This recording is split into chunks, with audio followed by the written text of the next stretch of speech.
Boa tarde a todos.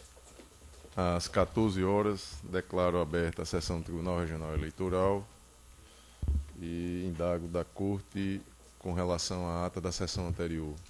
Nenhuma observação, aprovada.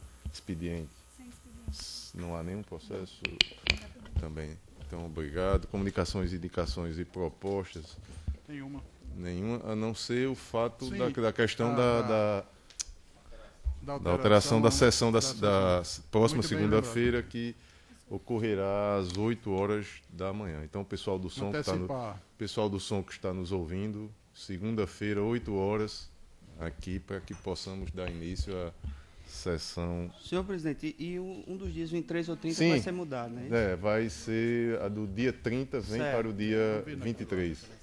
23 não, dia 14. 14, isso. Certo. Dia 14, doutor Glauber. Então, do dia 30, ok. Obrigado. Perfeito? Dia 14 às 14 horas. Não é isso? Isso. Desembargador... Não, a do dia 30 vem para o dia 14. E aí o horário normal, às 14 horas. Desembargador Cornélio Alves, alguma indicação, comunicação, proposta? Nenhuma. Doutor Glauber Alves. Não, senhor presidente. Doutor André Pereira. Doutor José Dantas de Paiva. Sem nenhuma, senhor presidente. Doutor Luiz Gustavo Alves Smith. Sem proposições, senhor presidente. Doutor Vladimir Capistrano. Sem proposições. Doutora Cibele. Sem proposição. Então, esgotada essa etapa, vamos dar início aos julgamentos. E o primeiro, na relatoria do desembargador Cornélio Alves, é o recurso eleitoral 338, dígito 15, origem, município de Pacifica, recorrente a Luiz Almeida de Araújo, advogado doutor Michel Duarte, recorrente Leonardo Moreira Lisboa, advogado doutor Cristiano Barros, recorrente Pedro Augusto Lisboa, o advogado doutor Michel Duarte, recorrente Jailson Floriano do Nascimento, o advogado é o mesmo, recorrido Coligação Unidos para Mudar, o advogado doutor Daniel Monteiro, recorrido Everaldo Bezerra Guedes, advogado é o mesmo, recorrido Danilo Pessoa Pereira da Silva, o advogado é o mesmo. Está em mesa, desembargador Cornélio? Está não, desembargador. Eu quero só explicar que esse processo já entrou em pauta uma vez, o advogado disse que não podia comparecer, eu adiei, aí marquei para hoje, a doutora Adriana está com problema médico e ela não tinha condições de comparecer hoje. Tem um atestado, se não me engano, de 10 dias, e então eu remarquei para o dia 19.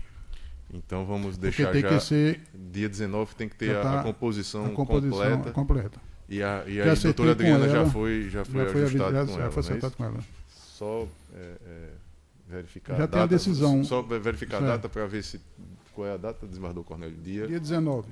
19 deste, né? Todos estarão aqui. Então, este dia 19, não sei. É a segunda-feira. É isso mesmo. Mas está marcada a sessão, na outra. Eu sei, mas o horário da sessão está às 14. Segunda-feira às 14. Não, tudo bem, porque eu estou viajando, mas eu chego a tempo. Então. Eu ainda acho que vem pedido de. Vai deixar. De que? De adiamento? De adiamento, mas vamos aguardar. Não, mas da minha parte estarei presente, dia 19. Tem uma viagem, retorno no dia 18. Então não, mesa.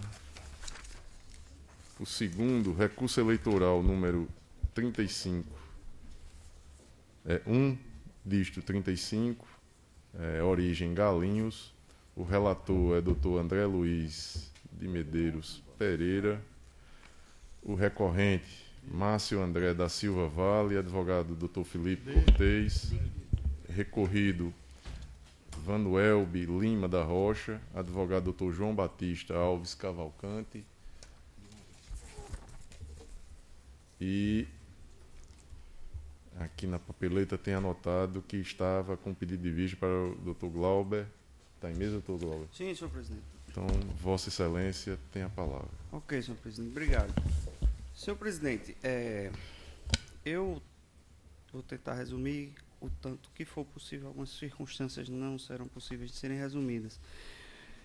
Eu tomo de empréstimo a súmula fática formulada pelo eminente relator na sessão do dia 17 último, onde houve o relatório do que foi entendido como essencial. Naquela assentada, o eminente relator, o doutor André Pereira, entendeu pelo afastamento da decadência, pela insuficiência da prova para manter a sentença e pela condenação do impugnante recorrido em litigância de má-fé. Em razão disso, eu pedi vista para melhor análise. Esse processo já vinha de outra assentada de julgamento e algumas dúvidas permaneceram e eu achei melhor pedir por vista, até antecipada. Agradeço a compreensão da Corte para me situar mais a respeito dos autos. Para fins de ordenação do julgamento, é essencial dizer que o recurso eleitoral do impugnado contra a sentença invocou a decadência da AIME, a nulidade das gravações inseridas nos autos como provas emprestadas, oriundas de uma outra AIME, a 728-28, e utilizadas como fundamentos da sentença. Também não ter restado provado, segundo o recurso, a captação de sufrágio pela compra dos 2 flutuadores, eis que o depoimento de Ricarte, beneficiário, foi contraposto ao de Jailma, sua ex-companheira, e, portanto, não haveria senão a palavra daquele. D. A contradita de Ricarte merece acatamento, eis que ele foi ameaçado por Araceli, esposa do prefeito Fábio, e seu barco foi agregado pela Associação de Barqueiros para prestar serviço à prefeitura, tendo sido comprado pela prefeitura para depor contra Márcio, que é vereador de oposição no município. Quanto à compra dos óculos em favor de Maria do Socorro Porfírio de Souza, que não há prova alguma bastante à consideração da compra do sufrágio, dada a fragilidade do depoimento dela. Referidos pontos, diga-se de passagem, ainda pendem de apreciação pelo tribunal. Alguns outros aspectos da causa, ao meu ver, merecem ser relatados para tornar o raciocínio adiante mais claro. Posteriormente ao recurso contra a sentença, precisamente após o parecer da PRE no sentido da rejeição do recurso, o impugnado requereu a suspensão do julgamento em face da AIME 72828, porque, no entender dele, a análise da validade daquelas gravações espraiar-se-ia neste feito. Com tal requerimento, juntou prova documental integral daqueles autos, pleito com o qual concordou o impugnante recorrido, Vanuelbe. Depois, Vanuelbe, o impugnante recorrido, de forma surpreendente, disse que a ação foi proposta como uma empresa de Fábio Rodrigues de Araújo, ex-prefeito, que estaria chateado pelo fato do impugnado recorrente, Márcio André, ter entregue aos adversários gravações onde o ex-prefeito negociava apoios políticos e combinando a entrega de valores aos candidatos a vereador. Em razão disso, Fábio teria instruído as testemunhas a deporem de forma a viabilizar a cassação de Márcio, ora impugnado. Mais uma vez, Manuel veio aos autos agora para trazer o que seria uma prova concreta de que Maria do Socorro teria sido aliciada pelo ex-prefeito Fábio Rodrigues sob promessa de uma casa, juntando vídeo e documento assinado em tal sentido. Sob tudo isso, a PRE manifestou-se pelo não cabimento da suspensão, pela impossibilidade de desistência, caso acatada pela assunção da titularidade por parte da própria Procuradoria Regional, o descabimento de nova oitiva de Ricarte e o de Maria do Socorro, com base nessas provas posteriores aos depoimentos, que seriam declarações ou áudios ouvidos na seara extrajudicial e sem o crivo do contraditório, e pelo reconhecimento da litigância de má-fé quanto ao impugnante recorrido, que teria incidido nos incisos 1 e 5 do artigo 80 do CPC. Em decisão monocrática, o relator rejeitou a suspensão do processo e a desistência apresentada pelo impugnante recorrido. Daí tirou-se agravo interno, manejado pelo impugnado recorrente, pedindo-se a suspensão do processo até o julgamento da AIME 728, no mérito da declaração de nulidade dos depoimentos testemunhais de Ricarte e Maria de Socorro e da sentença para que tais testigos fossem renovados. Na sessão de 28 de agosto, o relator entendeu de analisar o recurso eleitoral quanto ao mérito e não ao agravo interno, votando no sentido da rejeição da decadência e pelo provimento do recurso para anulação desses depoimentos das testemunhas com a renovação dos atos subsequentes. Naquela sentada, o tribunal, por maioria, afastou a preliminar de nulidade dos depoimentos testemunhais e atos processuais posteriores, proposto pelo relator, que ficou vencido no ponto, determinando-se a suspensão para reanálise das provas por Dr. André. O restante da sentada, eu fui até resgatar, porque eu realmente não tinha lembrança disso. Eu fui atrás das notas de julgamentos, até para trazer um histórico mais fiel, porque acabou não sendo lavrado pela questão da suspensão do julgamento. O feito foi novamente apresentado em plenário pelo relator na sessão de 17 e último, que, como referido, voltou pela rejeição da decadência, pelo provimento do recurso para julgamento de improcedência do pedido e pela condenação do impugnante recorrido em litigância de má-fé. Embora acompanhe a conclusão de Sua Excelência quanto à inocorrência de decadência e a condenação de litigância de má-fé, a solução que o caso comporta, a meu ver, quanto ao mais, para as questões residuais, é distinta e sigo para justificar como penso. Primeira questão que ficou pendente foi com relação à juntada das mídias de gravação durante a audiência de instrução e julgamento desse processo. No item 17 e 18, eu destaco aí os termos dos artigos 3º e 16 da LC 6490 e da possibilidade das diligências complementares. Isso é texto de lei, eu peço a licença à corte para não repetir, assim como do artigo 435 do CPC, e da compatibilidade desse artigo 435 do CPC, até pela resolução 23478, e indiretamente ao caso concreto, o item é o 23, o seguinte, eminentes colegas. O recurso eleitoral do impugnado recorrente diz que as gravações são nulas e não podem ser utilizadas porque a juntada das provas ocorreu quando já encerrada a fase instrutória, os fatos indicados nas referidas gravações, o empréstimo do seu cartão de crédito e outros fatos narrados nas referidas provas não constaram na inicial. É bom registrar que a prova emprestada é expressamente admitida no CPC, artigo 373, observado o contraditório.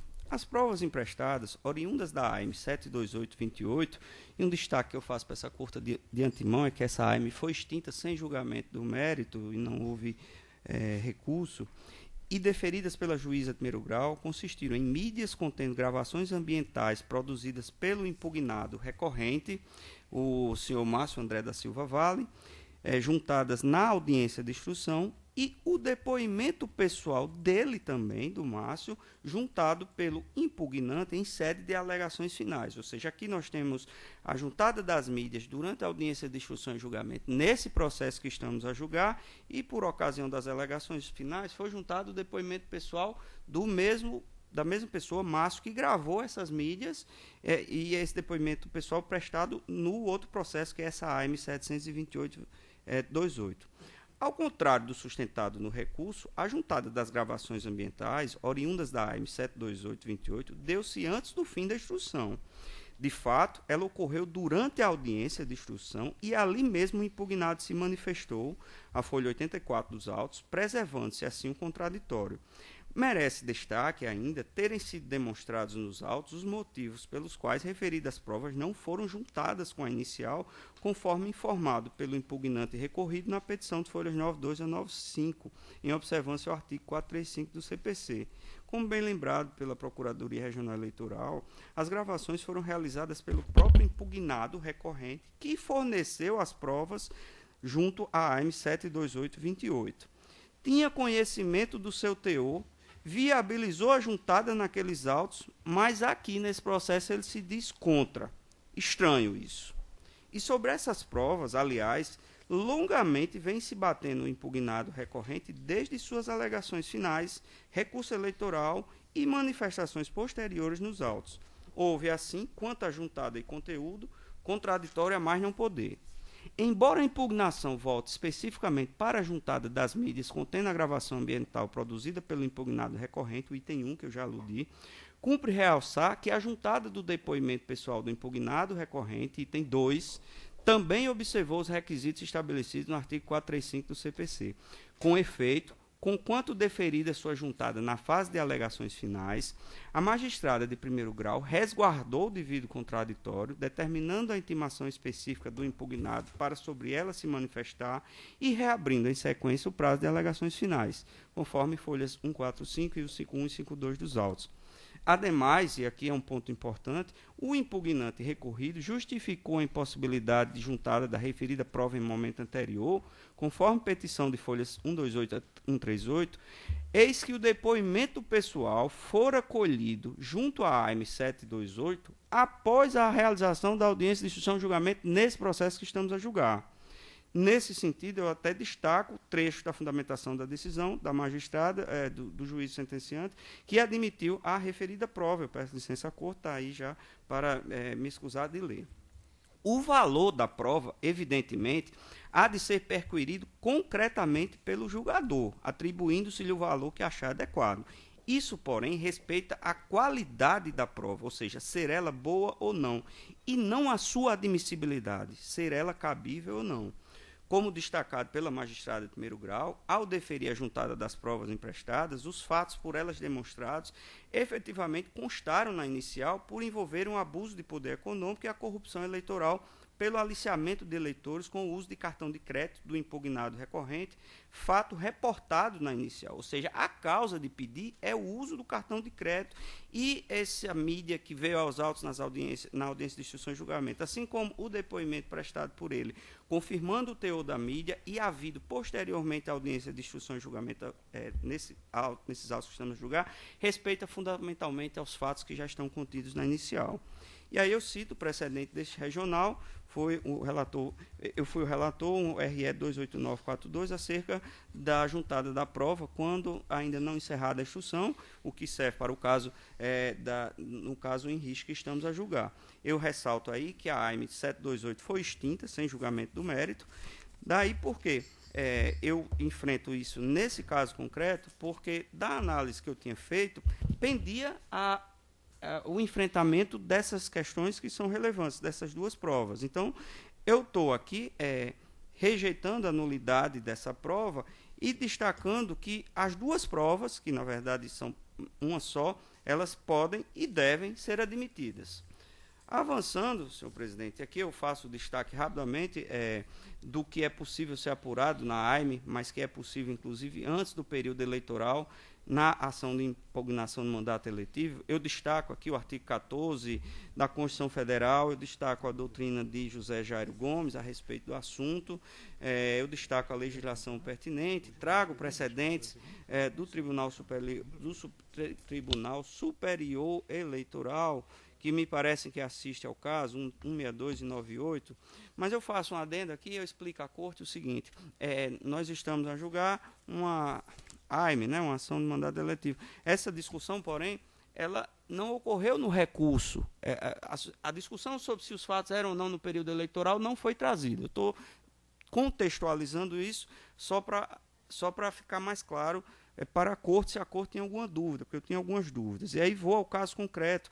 Pendia de análise a contradita junto à testemunha Ricarte Dantas do Nascimento, que foi contraditada na audiência de instrução e julgamento. Foi uma longa contradita que eu tive a ocasião de ver o áudio. Foi um áudio enorme para essa contradita e a contradita foi rejeitada fundamentadamente pela magistrada. E aí eu sigo no item 44, caros colegas. Não houve prova de que Ricarte foi ameaçado por Araceli, a esposa do prefeito Fábio, muito menos que seu barco foi agregado pela Associação de Barqueiros para prestar serviços à Prefeitura, como forma de comprar seu depoimento contra o impugnado recorrente, que é vereador de oposição no município. Além das ilações e suspeitas, nada veio aos autos para evidenciar isso. A testemunha Ricarte negou os fatos em audiência. Aliás, nem Fábio Rodrigues, o esposo de Araceli, nem ele nem ela são partes nesse processo, o que retira ainda mais a força do alegado. A míngua de prova outra, a boa-fé e não a má-fé presume-se. De fato, bem destacou isso a magistrada ao rejeitar a contradita durante a audiência de instrução e julgamento, o destaque de que nem Fábio e nem Araceli eram partes nesse processo e nem havia provas de que eles teriam de alguma forma ameaçado Ricarte, motivo pelo qual a magistrada, a meu ver, corretamente rejeitou a contradita e ouviu como testemunha a pessoa de Ricarte. Eu trago isso porque também isso foi um ponto expressamente trazido no recurso eleitoral que eu estou trazendo à corte. Portanto, a minha proposta é de rejeição do recurso quanto a essa contradita. E aí sigo eu no mérito. A inicial narrou e a sentença considerou que o impugnado recorrente adquiriu 2 flutuadores em seu cartão de crédito em troca do voto do beneficiário Ricardo Dantas do Nascimento. Um em 27/5 de 2016, outro em 27/10 de 2016. Bate-se o recorrente por não restar provada a corrupção eleitoral ou abuso de poder econômico pela compra dos 2 flutuadores, eis que o depoimento de Ricardo foi contraposto ao de Jailma, a ex-companheira dele, Ricardo, e, portanto, não haveria senão a palavra daquele. Como prova documental relevante, vieram aos autos uma nota fiscal do flutuador, emitida em 27/5 de 2006, no importe de R$ 3.190, ela está à folha 16 dos autos, tendo como adquirente Ricardo Dantas do Nascimento, e a reprodução de lançamento de cartão de crédito no importe de 3 parcelas no valor de R$ 999,33 e a respectiva nota fiscal, datada de 27/10 de 2016, tendo como adquirente também Ricardo Dantas do Nascimento. Posteriormente, como já dito, foi acostado aos autos, como prova emprestada, as mídias das gravações feitas pelo impugnado recorrente, em contato com Araceli, a mulher do ex-prefeito Fábio, onde aquele textualmente afirma, aquele, digo eu, o impugnado recorrente. O áudio é longo e o trecho eu procurei destacar no áudio, porque isso é uma transcrição das mídias de gravação. Ele afirma que o cartão de crédito está com o limite estourado porque já assumiu várias despesas com os eleitores através do referido cartão meio de pagamento. Isso está transcrito a partir do minuto 4º e do 15º segundo até o minuto 6 e 22º segundos da gravação. Essa foi uma mídia de gravação feita por ele junto com Araceli. Pois bem, nessa prova, ele confessa ainda ter pago R$ 100 a cada eleitor, B, dar combustível aos eleitores, C, estar com o limite do cartão de crédito estourado por ter assumido despesas com eleitores por tal meio de pagamento. Essas afirmações, evidentemente, não teriam relevância se estivessem descontextualizadas, só que se deu o inverso.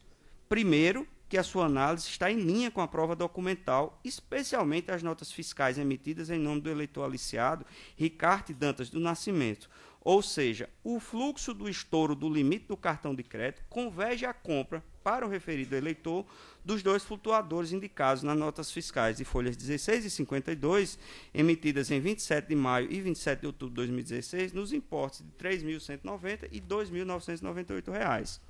O fato de a última compra ter sido realizada no cartão do irmão do impugnado, como se evidencia dos autos, reforça a veracidade do mencionado limite ultrapassado em decorrência da assunção de dívidas pelo candidato em favor de terceiras pessoas no período eleitoral. Ora, o dado do limite de crédito estourado em face da realização de despesas com eleitores é uma prova que, associada ao restante do conjunto probatório do que é alegado inicial, houve a aquisição dos flutuadores para Ricardo Dantas do Nascimento. Isso tudo, a meu ver, já serviria à conclusão acerca da procedência da inicial, sem qualquer necessidade da prova testemunhal e do artigo 368 do Código Eleitoral, que é o ponto no qual o recurso se calca para dizer que a única prova que existiria seria uma testemunha cuja credibilidade não seria razoável. Eu não cheguei sequer à prova testemunhal, chamo a atenção da Corte.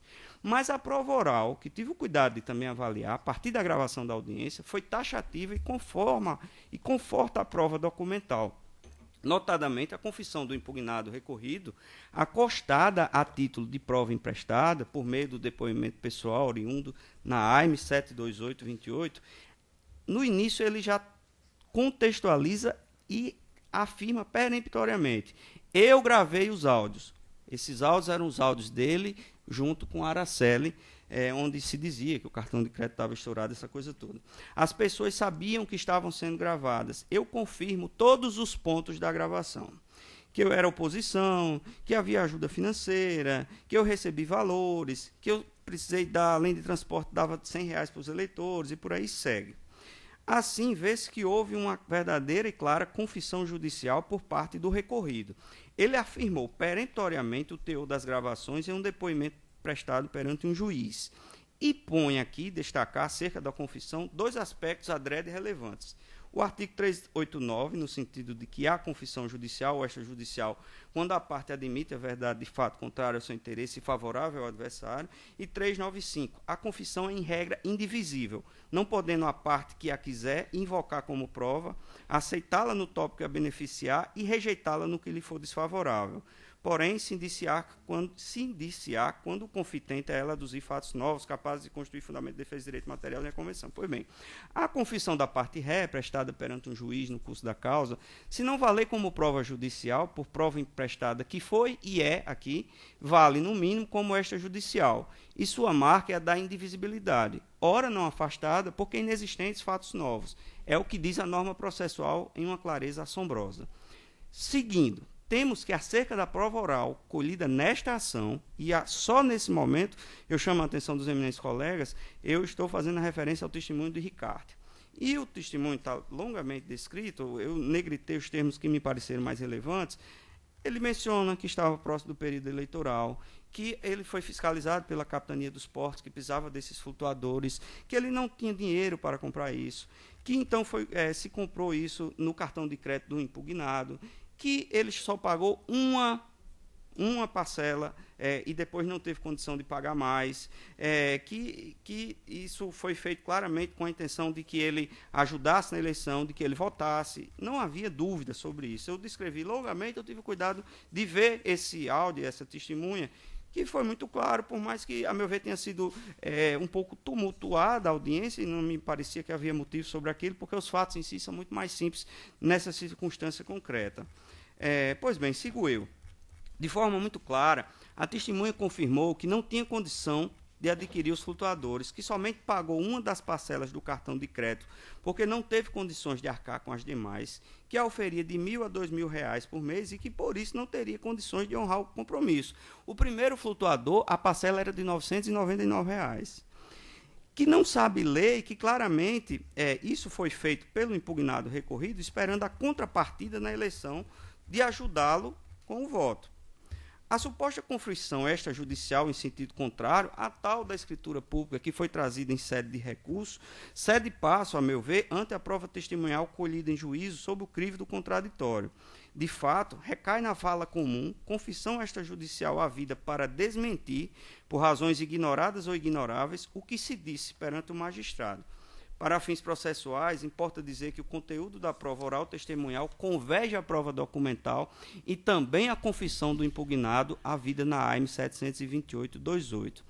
Já decidiu, cumpre dizer, o TSE, eu destaco só, é um julgado de 2006, que as declarações obtidas em inquérito policial ou por meio de escritura pública não submetidas ao contraditório não têm valor probante.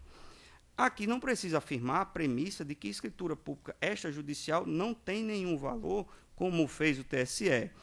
Isso não está correto com a vênia de sempre. Ela terá algum valor desde que esteja consentânea com os demais elementos dos autos. Não custa lembrar, e aqui eu reproduzo textualmente o artigo 405 do CPC, o documento público faz prova não só da formação, mas também dos fatos que o escrivão, o chefe da secretaria, o tabelião, o servidor, declarar que ocorreram em sua presença. Ou seja, a escritura pública comprova o que ali contém, comprova que a parte falou aquilo, não que aquilo seja verdade, mas não que o teor do que ali foi dito é verdade. Tudo é análise da qualidade, repito, e não da admissibilidade da prova. Em desfavor da pretensão autoral, o impugnado recorrente invoca a fala de Jailma, a outra testemunha, que é ex-companheira de Ricardo. E Jailma, senhores, eu destaquei aí, está longamente transcrito, mas Jailma veio dizer que teve esse empréstimo, mas que pagou, que isso foi pago, não tinha nenhum recibo, às vezes dava dinheiro na mão do Ricardo, essa coisa toda. Não tem um único documento, uma transferência bancária ou nada nesse sentido que autorizasse a supor que essa dívida foi paga. O que chama mais atenção ainda é que o empréstimo foi feito por Ricardo, que é o marido, era o então companheiro dela, e Ricardo disse que não pagou porque não tinha dinheiro. E Jailma veio com essa história de que teria dinheiro, essa coisa toda. Ora, sigo eu, o depoimento de Jailma merece pouca credibilidade quanto ao fato ilícito em si, a aquisição dos flutuadores pelo impugnado recorrido sem contrapartida remuneratória, ou seja, operação a fundo perdido, conquanto tenha reconhecido as aquisições e que o então casal, ela e Ricardo, honraram o débito. Isso porque não houve qualquer prova dessa quitação, como comprovante de depósito, transferência ou recibo de pagamento parcial que seja, já que Jailma disse em seu depoimento que às vezes pagava em espécie. Muito mais evidente é que não houve, apesar das declarações de folhas 43 e 44, onde Ricardo e Jailma disseram que pagaram todo o débito, qualquer prova desse pagamento, recibo, levantamento bancário, nada. Essa prova, evidentemente, caberia um impugnado recorrido, posto que a ele a quitação supostamente teria havido. Isso não ocorreu, tanto que não houve prova alguma em tal sentido. Reforça isso ainda o dado concreto de que o termo de confissão de dívida de Ricardo, e há esse termo de confissão de dívida, teve firmas reconhecidas em cartório somente em 26 de janeiro de 2017, após o ajuizamento desta ação, que foi em 9 de janeiro de 2017. Ou seja, quando se soube que a ação foi ajuizada, acharam esse termo de confissão. E seja quanto às declarações, seja quanto às confissões de dívida, em seu depoimento, Ricardo deu conta de não saber ler direito. E foi lido pelo advogado do recorrente naquela audiência, o teor da declaração e da confissão de dívida, negou que houvesse quitado o pagamento. Claramente, ele afirmou, só pagou uma parcela, aquela do segundo flutuador, porque não tinha condição de pagar todo o débito. A análise contextualizada da prova, a documental, que foi trazida com a inicial, as gravações acostadas envolvendo o impugnado e a própria confissão dele, do impugnado, feita em outro processo e trazida para esse processo, dando conta de que as gravações são verdadeiras e que, de fato, utilizou o cartão de crédito, que o cartão de crédito estava estourado, que ele estava dando dinheiro para os eleitores a fim de trocar voto, associada à prova testemunhal, por isso que eu frisei a prova testemunhal por último, evidencia claramente o abuso do poder econômico e a corrupção eleitoral. Não há, a meu ver, sempre com as vênias de estilo, qualquer dúvida séria a tal respeito. O abuso do poder econômico e a corrupção eleitoral restaram plenamente evidenciados, de modo a ser mantida a sentença atacada nesse ponto. Chego eu à seguinte fase, caminhando para a fase final do voto, a compra dos óculos. A inicial narrou e a sentença considerou que o impugnado recorrente comprou os óculos em favor de Maria de Socorro Porfírio de Souza. O recorrente insiste que não há prova disso, dada a fragilidade do depoimento dela, sustentando que a testemunha seria eleitora declarada da ex-vereadora Jeane e incidiria, no caso, disposto no sempre invocado artigo 368-A do Código Eleitoral, que veda a prova exclusivamente testemunhal. Acerca do argumento indicado no 1, ou seja, de que ela, Maria de Socorro, seria eleitora de Jeane, além de não constituir fundamento apto a invalidar o testemunho, nada há nos autos que ampare a afirmação do recorrente, que resta assim superada. Um destaque. Curiosamente, não houve contradita a essa testemunha por ocasião da audiência de instrução e julgamento. Ou seja, a parte recorrente está invocando o testemunho dela quando lhe convém e está descartando o testemunho naquilo que não lhe convém. Quanto à incidência do artigo 368-A do Código Eleitoral, igualmente rechaço essa alegação. De fato, além dos depoimentos testemunhais, há nos autos diversas provas documentais já mencionadas que evidenciam o abuso do poder político e a corrupção eleitoral imputada ao recorrente. Não só isso, há aqui, pelos mesmos fatos, os mesmos fundamentos jurídicos, a confissão do investigado em mídia que reproduz conversa por ele assumida, no sentido de que usou o cartão de crédito em benefício dos correligionários para os fins de beneficiar a pessoa que pagou as contas do cartão de crédito mediante uso próprio, que era o político que ora recorre o senhor Márcio André. Pois bem, as mídias foram confirmadas, como dito antes, pelo impugnado nos autos. Isso tudo, a meu ver, também já serviria a prova da procedência da inicial, sem qualquer necessidade de alusão a testemunho e o artigo 368. Mas a prova oral, que aqui eu reitero, tive o cuidado de ver a prova oral no mesmo sentido reforça isso, ou seja, a gente tem a confissão na outra AIME que foi trazida para esses autos, dando conta do uso do cartão de crédito. Cabe esclarecer que os ilícitos em exame não se resumiram à captação isolada do voto da eleitora Maria de Socorro, mas de um verdadeiro esquema de aliciamento de eleitores, caracterizador de abuso de poder econômico e corrupção eleitoral, que restou revelado nas gravações ambientais produzidas pelo próprio impugnado recorrente, que confessou os ilícitos na prova documental e nos depoimentos testemunhais. Esse esquema foi exemplificadamente demonstrado nos autos por meio da compra dos flutuadores e do par de óculos, neles não se resumindo, conforme indicado na inicial, e aqui eu destaco, ocorre que durante todo o pleito o impugnado praticou diversas condutas ilícitas com vista a desequilibrar o pleito, destacando-se a compra de votos. Isso está dentro e estava descrito na inicial esses fatos como parte de um contexto maior. Acerca do fato em si, a aquisição do par de óculos em benefício da eleitora Maria do Socorro encontra-se demonstrada nos autos, também pelos documentos, pelas gravações, pela confissão do impugnado em outro processo, mas também por meio do depoimento da própria eleitora, que de forma segura e em contexto descreveu com detalhes a empreitada. Ela disse: Márcio ligou 3 dias antes da eleição e perguntou se ia votar nele ou não, pois os óculos estavam lá. Aí ligou, foi o que acontece, a descrição disso, eu negritei para essa corte, eu peço licença para não repetir, está disponibilizado aí no voto, que disse que precisava de ajuda para comprar os óculos, que não tinha dinheiro, que ele disse que disponibilizava os óculos, depois disse que perguntou quem ia votar, aquilo que acontece usualmente, que a gente imagina que aconteça, às vezes não tem prova, mas aqui está provado, a meu ver, para usar uma expressão latina, quantum satis, nesse sentido dessa compra. A referida prova, sigo eu, diga-se de passagem, foi colhida sob o crivo do contraditório da ampla defesa, não podendo, com as vênias devidas, ser suplantada pela declaração extrajudicial e mídia acostadas por Vanuel Lima da Rocha, já em grau recursal, produzidas de forma unilateral. Esses documentos não são supervenientes e se prestariam a comprovar o fato de que Maria do Socorro não teria recebido esses óculos, ou seja, eram fatos atinentes àquela descrição contida na tese do impugnado ora recorrente. Esses documentos, eu destaco aqui, inclusive o parecer ministerial, foram uma tentativa de utilizar o sistema judiciário como ferramenta de estratagemas políticos com o objetivo de fragilizar a prova aqui produzida em desrespeito a esta justiça eleitoral.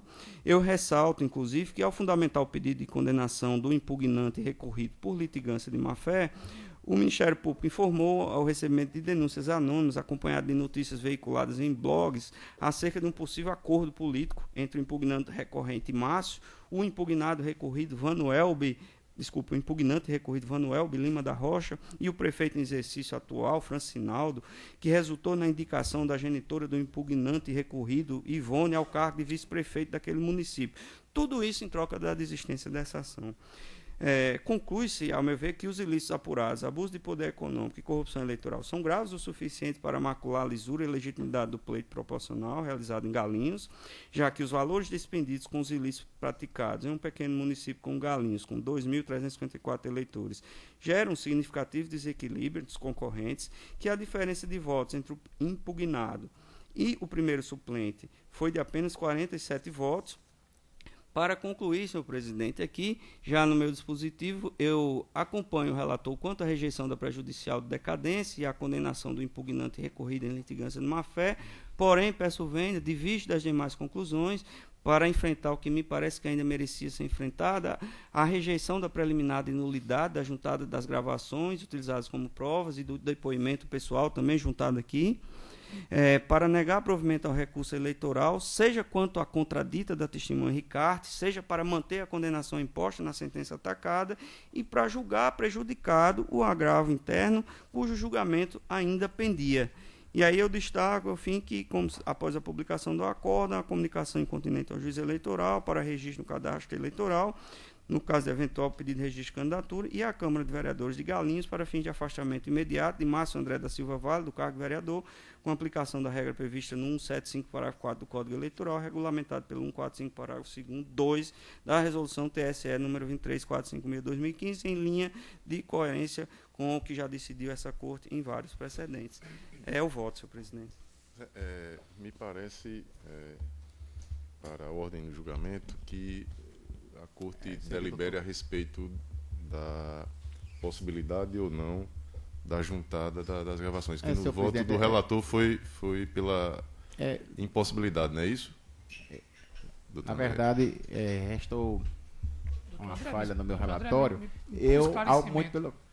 Deixa eu só ver se depois Em primeiro lugar, realmente, o doutor Glauber trouxe aqui essa preliminar de nulidade da juntada, mas, na verdade, é porque esse julgamento foi um tanto confuso. Na primeira sentada, que eu votei pela nulidade, o tribunal rejeitou esse meu voto e eu disse que precisava analisar outras provas. E justamente as outras provas eram estas gravações mencionadas pelo Dr. Glauber. E realmente, por um equívoco meu, eu deveria ter trazido essa preliminar e eu acato justamente, eu analisei essas gravações e elas são ambientais, ela é uma prova emprestada, foi o próprio recorrente quem fez, ele mesmo não pode alegar nulidade porque foi gravação ambiental produzida por ele mesmo para usar em outro processo. Né? Então, realmente, isso é um ponto que eu deveria ter trazido como preliminar na segunda sentada, mas, na verdade, eu trouxe já analisando a prova, sem fazer menção que existia, realmente por omissão minha, esta preliminar de nulidade, e realmente eu acato pela rejeição, tanto é que eu já as analisei e mensurei no meu voto da segunda sentada. Então, com relação à matéria preliminar... É o mesmo entendimento, muito embora o meu... Não, o relator concorda com a possibilidade da juntada. Isso, que tanto eu analisei. Eu Certo. parei o Então, julgamento não há analisar. divergência do relator nem do voto vista. Não. Vamos tomar sequência nessa questão preliminar e aí a gente retorna a palavra ao relator no mérito para doutor Zé Dantas. Só preliminar, só preliminar dos áudios, né? Isso. Dos áudios que é a das prova gravações. emprestada do É a outro prova processo. emprestada. Que foi trazida com destaque no voto visto. Lembrar que Que o foram relator os concorda. áudios e que foi também o vídeo, a confissão dele no outro processo, que ele confirmou os áudios. Então, isso foi Sim, trazido. Toda E- essa material... E há a concordância do relator, doutor José Dantas. Nesse aspecto eu acompanho tanto o relator quanto O voto vista. Doutor Luiz Gustavo. Também, inclusive no voto vista, mostra que preenche os requisitos da juntada do artigo 435, porque foram colhidos em processo diverso e o momento, a cronologia permite isso. Concordo. Doutor Vladimir. Com o relator. Desembargador Também. Cornélio, eu também não Também. divijo. E com relação ao mérito, doutor André, Vossa Excelência, é Desembargador interessante Glauber. fazer o destaque. Eu estava querendo só um esclarecimento, que seria tanto do relator quanto do Dr. Glauber.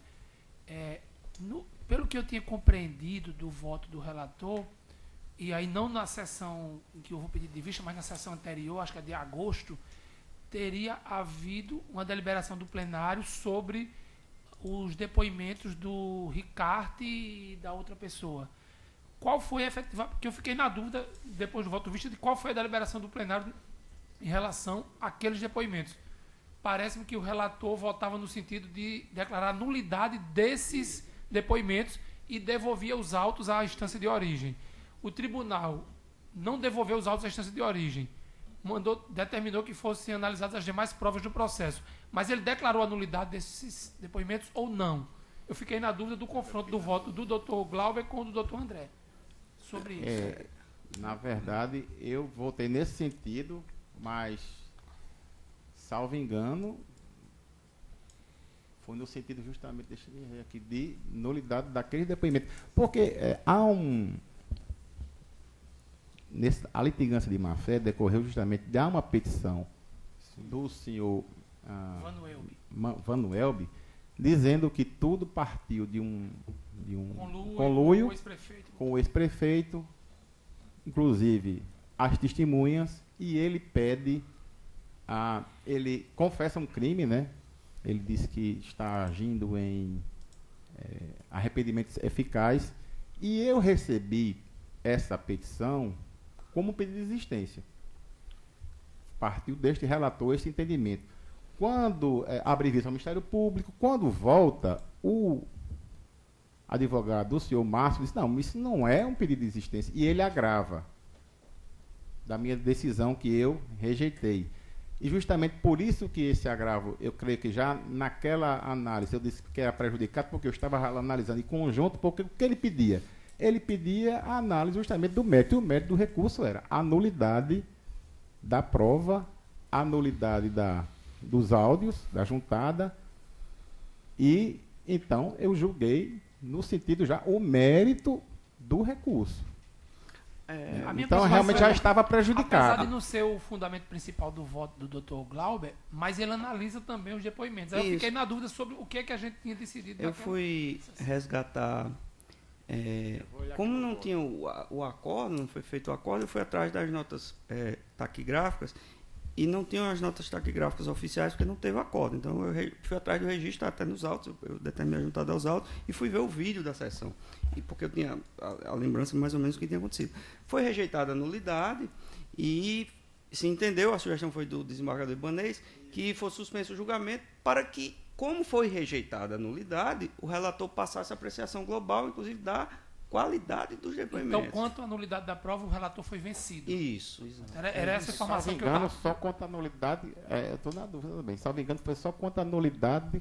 Porque são do- duas nulidades diferentes. Isso. Da A prova nulidade das da testemunhas sentença. foi colocada em votação e o desembargador Ibanez disse assim: então o senhor está votando o mérito já que o senhor considera que a prova é nula, o senhor está votando. Aí eu disse: não, mas existem outras provas que eu não analisei. E foi justamente quando eu fui analisar estas gravações ambientais que foram provas emprestadas de uma outra AIN, né? Eu pergunto isso porque a gente só pode analisar estes depoimentos se o tribunal não tiver declarado a Não, nulidade. isso aí é fora de dúvida, doutor Vladimir. Não, Isso é fora de não, por dúvida. isso é que eu fiquei sabendo. Isso foi o que foi rejeitado Se pela o maioria. doutor Glauber analisou mais recentemente Então, o que se passou. na sentada de 28 de agosto, o tribunal rejeitou a nulidade Isso. dos depoimentos. Era essa a informação que eu estava querendo. Dos depoimentos de Ricardo e Maria Bom, do Socorro, não é isso, doutor Vladimir? exato. É, Mas, de Ricardo e de uma mulher, não sabia. Maria do Socorro Porfírio. mas prosseguindo contra o mérito, senhor presidente, existe ainda o seguinte, porque justamente este pedido, esta confissão do impugnante recorrido de que houve um conluio, eu tratei justamente naquela ocasião como se poderia prosseguir com a ação quando o próprio autor está dizendo que mentiu. Daí a condenação e litigância de má-fé. Creio até que a manutenção da litigância de má-fé, como sugerida pelo... Mas é porque o doutor Glauber está dizendo que ele mentiu no segundo momento. No segundo momento. Por isso que também... quando- E a questão muito mais parte pela valoração da prova, né? Eu observei os áudios e eu entendo que aqui se trata de uma ação em que há uma penalidade muito dura, que é a perda do mandato eletivo, e eu creio que basear-se na condenação porque houve uma alegação genérica de abuso de poder econômico foge um pouco do princípio constitucional da defesa. A parte se defende daqueles fatos que estão na inicial descritos. Então, na minha opinião, os fatos são a compra dos óculos e os flutuadores. Como eu considero que as provas do senhor Ricardo e da senhora Maria do Socorro, salvo engano, são contaminadas. Por quê? Pelo próprio impugnante ter dito que houve um conluio para afastar o senhor Márcio da Câmara Municipal, e agora você diz que há um conluio para mantê-lo, a gente fica até na dúvida qual conluio que a gente está julgando, né? Porque se for partir desse princípio que se há um conluio, houve um antes. Mas prosseguindo com o raciocínio, então eu vejo que, constitucionalmente, a parte se defende dos fatos que constam na inicial. E na inicial só contam dois fatos: a compra dos flutuadores e a entrega de um par de óculos. Eu não poderia, na meu entendimento, se a gente julgar estes fatos por a prova de outros fatos, e não exatamente estes que constam na inicial, estaríamos fugindo do princípio constitucional da legalidade e de que a parte se defende do que consta dos autos. Esta foi a análise do Dr. Glauber, e não muito difere da análise minha. Foi até complementar, que houve até uma missão da minha parte. Mas, dentro do que os áudios são genéricos, ele fala: estou precisando de 10 mil, a campanha é cara. E a outra diz, a senhora Araceli: vai chegar, o dinheiro vai chegar. Se fala em estouro de cartão de crédito, realmente, mas em nenhum momento é mencionado que esse cartão de crédito foi usado para a compra dos flutuadores do seu Ricardo ou do par de óculos. Então, neste fato de valoração da prova, não há nenhuma divergência no tocante aos fatos narrados e a consequência lógica da narração dos fatos, mas sim que, no meu ver, dentro dos fatos que constam da inicial, a parte só pode se defender deles. E nas provas dos áudios ambientais, não há nenhuma menção à compra de voto de eleitor, de flutuadores ou qualquer que seja. Então, senhor presidente, são esses esclarecimentos. Eu acompanho, agrego ao meu voto a omissão que foi feita da prejudicial, que já foi votada, e é só, acho que estou aberto a qualquer outro esclarecimento. Que só para esclarecer, doutor André, o doutor Glauber ele faz referência à questão do cartão de crédito, que se não estou enganado. Só para entender, senhor presidente, a gente está votando a admissibilidade das... Não, agora votando no já votando no mérito, eu tenho uns No mérito. esclarecimentos. Já no mérito. Tá. Então, sim. Então, só para Tá. concluir, com relação ao cartão de crédito, que foi feita referência no voto vista, Exato.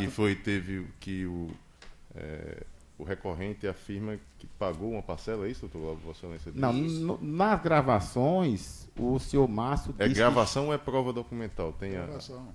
é só nas gravação. gravações, o senhor Márcio disse que está com cartão de crédito estourado. Ele menciona isso, realmente. Mas o doutor Glauber fala em uma parcela que ele Mas isso admite. aí é na prova testemunhal a Sim. prova testemunhal que justamente eu não aceito, porque foi feita a própria parte impugnante e diz que foi um conluio. Então é o tratamento também que se dá a esta petição do próprio impugnante, dizendo que foi um conluio que mentiu. Não é que não aceita. Vossa Excelência, o valor que Vossa Excelência Isso. dá é que não. Da testemunha, porque o próprio impugnante diz que aquela testemunha foi instruída. Perfeito. Né?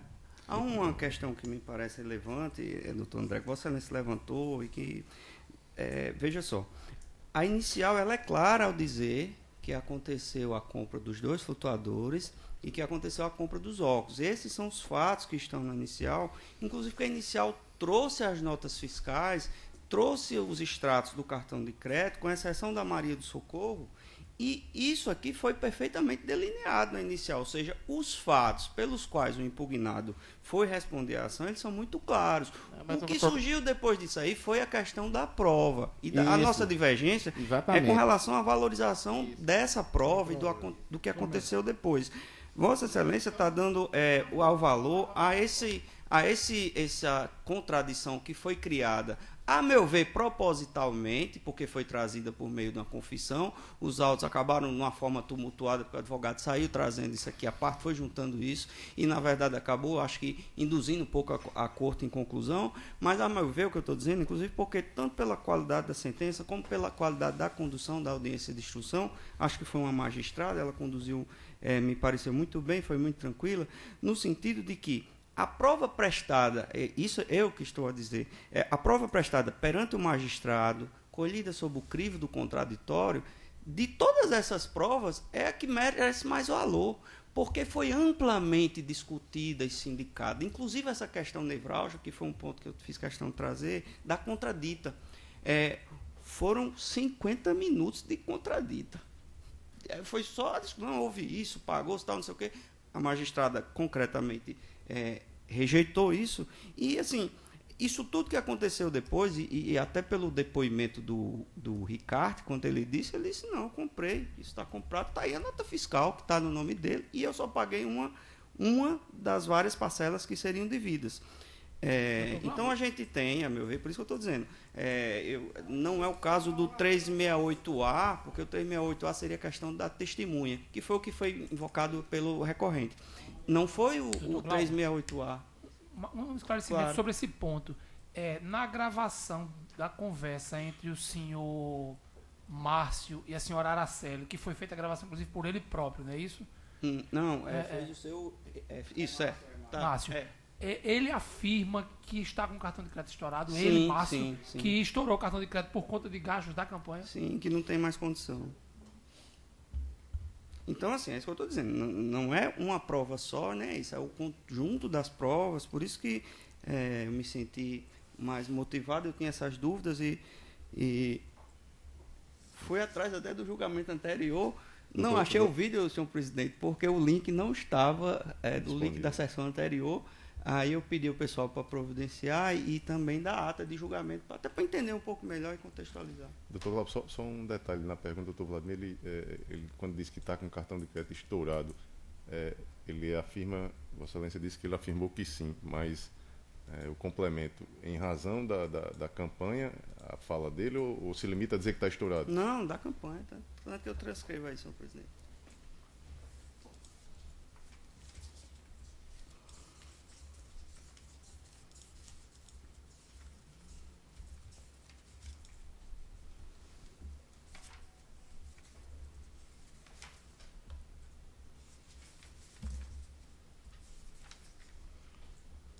É o item 51, doutor Cláudio. Achei aqui. Isso. Aí ele diz que está com o limite estourado. Isso aqui, inclusive, as mídias de gravação estão folha 96 ou 97, foi o contato que existiu, onde ele menciona que não tinha mais como gastar porque o cartão de crédito estava estourado. Eu não saí transcrevendo tudo, porque na verdade eu não ia ficar muito longo, né? Mas Eu é acho que- relevante. eu acho que Inclusive, eu tá- agradeço a corte, porque a causa é causa tão complexa que talvez se eu tivesse trazido isso, tivesse ficado mais É claro. porque também, não, meu, vou não dar depoimento de Jair, mas no meu ver, a gente tem a questão da valorização mais uma vez. É muito comum a prática de se emprestar cartão de crédito para quem não tem cartão de crédito, tanto aqueles que se comprometeu a pagar. Então, como ele disse, meu cartão de crédito está estourado. É verdade, isso aí. Então eu não vi isso como assim, eu meu cartão está estourado, que eu andei comprando umas coisas para doar aos eleitores. Lógico que ele não ia dizer isso tão facilmente, que ele que estava gravando, né? Mas foi nesse sentido que... Mas ele afirma que foi Tá transcrito aqui. assumido despesas com com, eleitores. com campanha. Doutor André, mas para passar a tomar os votos, o último questionamento que faço é só com relação é dito no voto de Vossa Excelência que Maria de Socorro Porfírio, ela se retrata e diz que o fez naquela oportunidade a pedido do ex-prefeito Fábio, não é isso? E que fez porque o filho dela tinha um contrato com a prefeitura. Esse contrato foi juntado aos autos, não? Não, que Não eu foi, me né? recordo não. Na verdade, o que eu Não, levei então em tranquilo. Então, consideração, tá. doutor José Dantas de Paiva, como vota Vossa Excelência? Eu vou acompanhar no que o relator concordou com o voto vista e integralmente no voto vista naquele que divergiu do relator, senhor presidente. Doutor Luiz Gustavo. Também, senhor presidente, ao que foi posto no voto vista, realmente eu me convenço que existem elementos da análise das provas de forma concatenada e sistemática, não só a questão das gravações, mas de tudo que consta dos autos, como o voto vista muito bem fez essa pontuação. Eu concordo com o voto vista e também, obviamente, com o relator, até porque o voto vista, em partes, concorda com o relator. Não, Vossa Excelência no mérito diverge. Acompanho o voto vista. vista, deixando o mérito no sentido do voto vista. Então, doutor Vladimir Capistrano. Senhor presidente, realmente o processo é de uma compreensão mais complexa. É a terceira sessão que esse processo está em julgamento. Só isso já demonstra a complexidade desses fatos, porque foi trazida uma versão inicial, de seguida apresentada uma nova versão, e como bem disse o doutor André, uma acusação de conluio de um lado, conluio do outro, porque há um fato que também é relevante, que é a indicação da genitora do recorrido para o cargo de vice-prefeito do grupo político do recorrente nas eleições suplementares.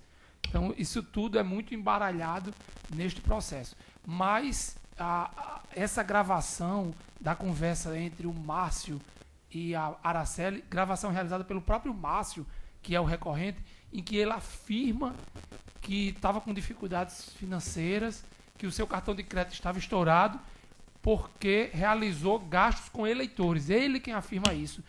E a causa de pedir da ação da AIME, que nós estamos julgando agora, é justamente gastos com eleitor através do cartão de crédito. Ou seja, os fatos trazidos na inicial, eles se concatenam perfeitamente com o conteúdo da gravação da conversa entre o recorrido, Márcio, e a esposa do ex-prefeito, a Araceli, demonstrando que os fatos ocorreram na forma como foram narrados na petição inicial, e que, inclusive, esse fato que a gente está tratando especificamente aqui nesta ação, ele é um dos fatos daquele conjunto que levaram, inclusive, o cartão de crédito do recorrente a ter o seu limite estourado. Então, com essas considerações, eu acompanho integralmente o voto vista do doutor Glauber, que, na verdade, vai ser o voto divergente do doutor José Dantas de Paiva. Que não me disse no dia que eu pedi vista, eu disse, você pediu vista antes, eu ia pedir vista desse processo, porque você não me avisou logo. Desembargador Cornélio Alves, como vota Vossa Excelência? O juiz Glauber, eu queria só um esclarecimento. Claro. Com relação ao que é que instrui inicial? Vossa Excelência falou Notas nota fiscais da fiscal aquisição de dos compra de flutuantes. voto de quantas? De um eleitor só? Os documentos são a nota fiscal e os lançamentos do cartão de crédito referente aos flutuadores. A nota fiscal com relação a Maria do Socorro não veio. Isso foi do resto da instrução. A parte, inclusive, esclarece isso, destaca que não teve acesso a essa documentação. Mas veio posteriormente. Isso. A nota fiscal, isso não veio. Veio a prova e veio a confissão. Por isso que eu destaquei um pouco com relação a ela, desembargador Cornélio, que não havia essa prova documental com relação a esse aspecto específico.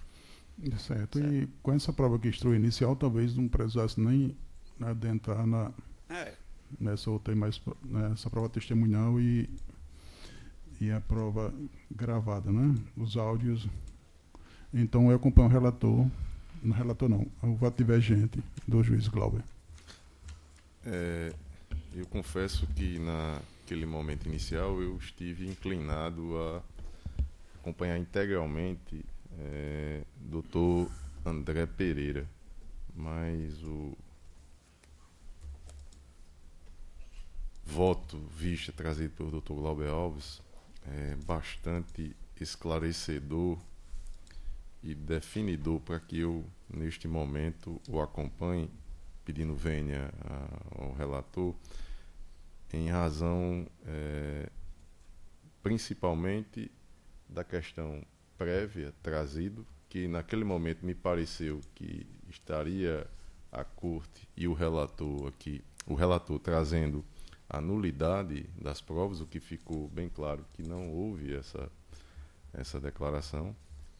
E também dois aspectos: a questão da gravação do próprio Márcio André admitindo que o seu cartão de crédito estava estourado por conta de gastos de campanha, e a nota fiscal da compra dos 2 flutuantes, em que foi beneficiado Ricarte, tendo ele dito que apenas uma parcela foi paga, e admitido que foi por conta da questão do seu voto, em troca do seu voto, que foi feito esse pagamento. E o depoimento da Maria do Socorro Porfírio, a sua retratação, que poderia desconstituir aquele depoimento inicial, que ela afirma que o fez naquele momento em razão do seu estado de pobreza e de que teria ela um filho com um contrato com a prefeitura e que, pressionada pelo prefeito Fábio, que ela havia atendido o pedido de Fábio e dado aquele depoimento. Mas, como destacou o relator, não foi juntado aos autos esse contrato do filho com a prefeitura. Então... Não, senhor presidente, inclusive por isso que eu destaquei, em relação a ela, não houve contradito alguma. Inclusive a defesa foi muito incisiva com relação a contraditar o Ricarte, e com relação a ela não fez disse qualquer... nada. Não, e a fala dela de simplesmente dizer que o filho tinha um contrato com a prefeitura também não foi feito prova nenhuma. Não foi feito prova alguma. Então, todos esses fatores permitem a certeza... Mas ela prestou depoimento com o compromisso, né? Dizer a verdade. Foi feita também, contradita também. Lá no momento inicial. Então, todos esses fatores justificam o julgamento no sentido de negar provimento ao recurso. Me parece, e aí eu acompanho integralmente o voto vista, pedindo vênia ao relator, me parece que fica aqui ainda pendente uma questão da litigância de má-fé Mas Não mesmo, porque eu acompanho. acho que a litigância de má-fé, ela independe do provimento ou improvimento. Isso, exato. É. Mantém. Isso, eu acompanho Mas, integralmente o mas a relator. corte não deliberou a respeito, né? A gente não falou nada a Não, isso eu respeito. acompanho, pelos motivos já expostos pelo relator. Senhor presidente, uma questão extra, né? Que a gente me passou despercebido, aliás, não me passou, mas acho que porque aqui é uma confissão do crime, né? Eu acho que a gente Sim, podia, sem prejuízo né? da... Já tem, da- né? é. Ah, tá. É porque ele cometeu litigância de má-fé ou quando ajuizou a ação, na visão do relator, Na ou segunda. quando montou essa segunda história na visão do voto vista. De uma modo ou de outra, ele cometeu litigância de má-fé. Onde foi que ele mentiu, né? Então não há divergência com relação à litigância de má-fé. Não, todos Então, tribunal, a unanimidade, rejeitou a preliminar de nulidade suscitada pelo Senhor presidente, me permita. É uma preliminar decadência não é, também. da década a nulidade, prejudicial. a de nulidade, ela já foi rejeitada na sentada anterior. Não, mas retratada Mas tem no que ser voto de Vossa pronunciado Excelência. no Sim, na né? proclamação. Certo, no acordo. E tem a decadência também. E a decadência, Então, a unanimidade rejeitou a prejudicial de mérito, né, a alegação de decadência, e a de nulidade das provas, da juntada das provas emprestadas da AIM 728, dígito 28. E no voto faz-se referência... Da contradita. Estou rejeitando mantendo a decisão que rejeitou a contradita. Então, a nulidade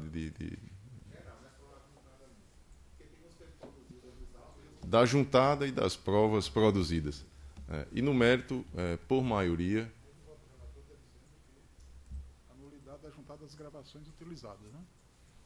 é por isso que eu estava me apegando aqui. Não, mas o que o desembargador Cornélio é porque na proclamação eu estou fazendo referência preliminar que é trazida no voto vista, que é com relação à juntada.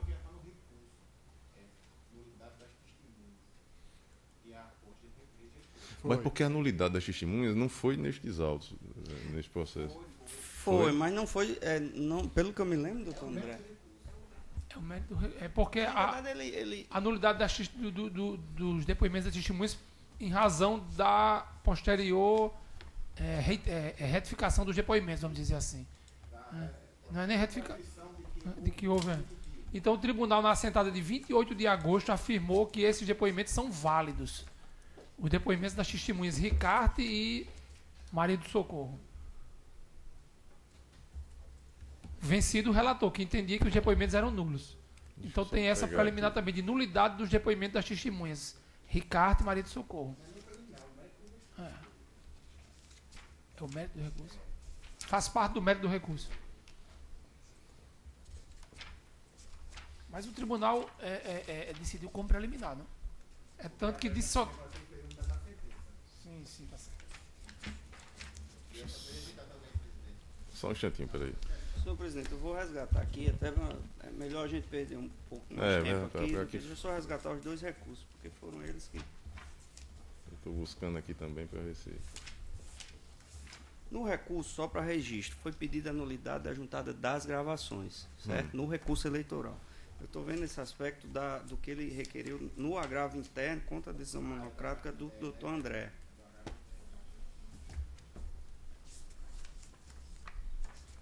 O agravo interno já foi julgado, né, doutor Glauber? Foi, mas Então- só para botar no... Não, na verdade no não acordo. chegou a ser julgado, né? Porque o relator optou relator por julgar diretamente o resolveu recurso julgar eleitoral. diretamente o mérito.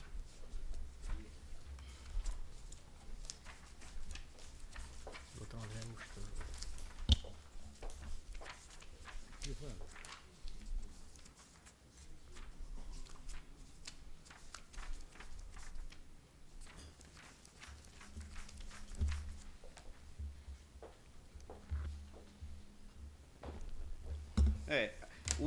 No agravo interno foi pedida a suspensão, que foi rejeitada no processo anterior, na sentada de 28 de agosto, e foi requerida a nulidade dos depoimentos testemunhais para que fossem requeridas, que foi a proposta do relator, que foi rejeitada.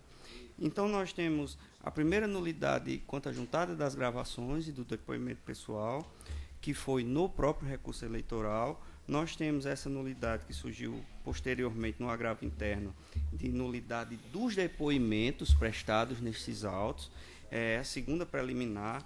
Temos também a decadência, que não há discordância com relação à decadência da Corte. Temos a questão da contradita, que foi rejeitada, da testemunha, e temos, por fim, o mérito e a A litigância. contradita, ela... Foi rejeitado. Então vamos lá. Tribunal unanimidade rejeitou a alegação de decadência em discordância com o parecer ministerial. Também a unanimidade rejeitou a alegação de nulidade da juntada das gravações E do depoimento pessoal, e dos depoimentos pessoais prestados no processo. prestados na AIM 728, dígito 28, e também da contradita. Isso.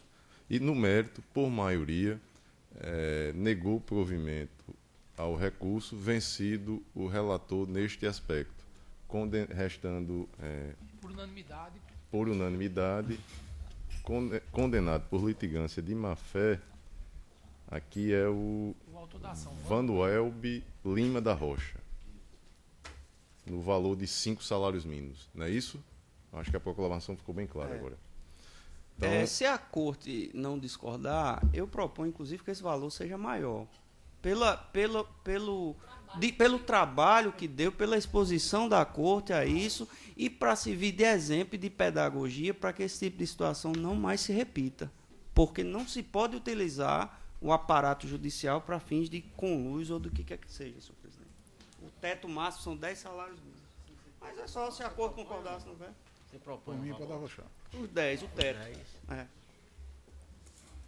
Concordo com a proposta. Concordo com o valor de 10 salários mínimos. espera aí, concordo. deixa eu ver aqui. E sem prejuízo da remessa para apuração, que a doutora Sibeli já comunicou que já foram tomadas as providências.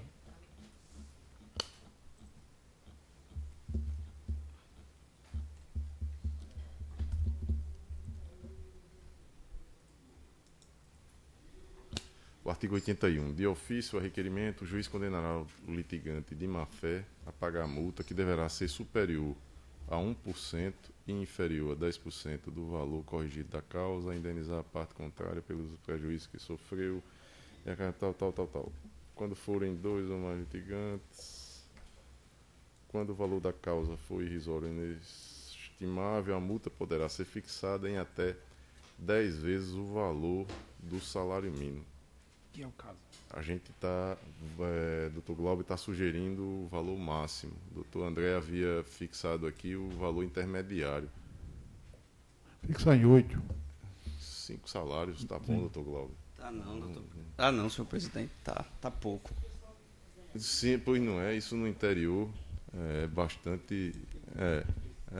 Eu concordo com o valor originário. Independente. Quem ganha pouco se sente menos motivado a Quem faltar vai com a ser- verdade quando o quem bolso vai ser- pesa mais. Quem vai ser vereador? Eu acho que, inclusive, ele já assumiu já assumiu a titularidade porque uma outra vereadora foi caçada por uma outra, ou faleceu, alguma coisa nesse sentido. Ele está atualmente na titularidade do cargo de vereador. Mas vamos tomar os votos. Independentemente dele ser ou não vereador, doutor André mantém a sugestão dos 5 salários mínimos? 8 salários. Vixe, Maria. Tá bom. Senhor presidente, eu ia propor 7, seria o meu Minha tema. proposta seria Vou acompanhar o desembargador Cornélio, que propôs 8. Eu acho que deu muito trabalho. Eu vinha conversando com o doutor Glauber antes, e eu realmente tive, quando o relator terminou de prolatar o voto dele, eu pensei em pedir vista do processo, porque realmente é muito complexo. Aí o doutor Glauber se antecipou e pediu, deu muito trabalho, eu acredito que seja um valor razoável. 8 Então, salários eu mantenho mínimos. 8 salários mínimos. Doutor Luiz Gustavo. Senhor presidente, eu me inclino a concordar com o máximo, com os 10.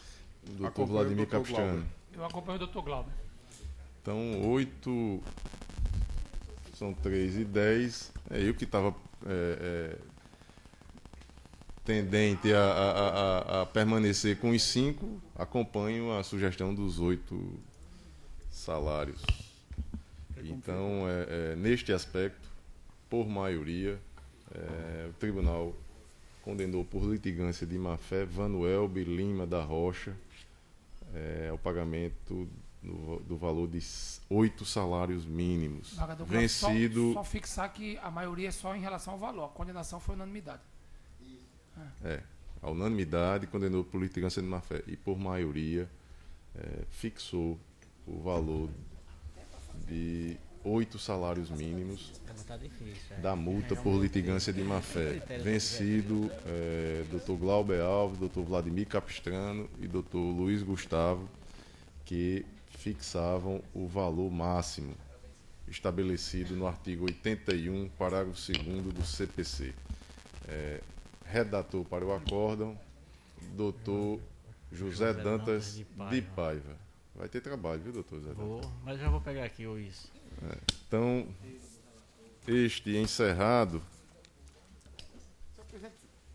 Inclusive o sem relatório... direito Não, o relatório do Dr. Glauber está mais completo do que o meu, porque já foi justamente adotando o relatório do Dr. Glauber, inclusive. Não, isso aí, Complemento. isso aí tá com eles dois aí. Com eles dois não, com o doutor José Dantas agora.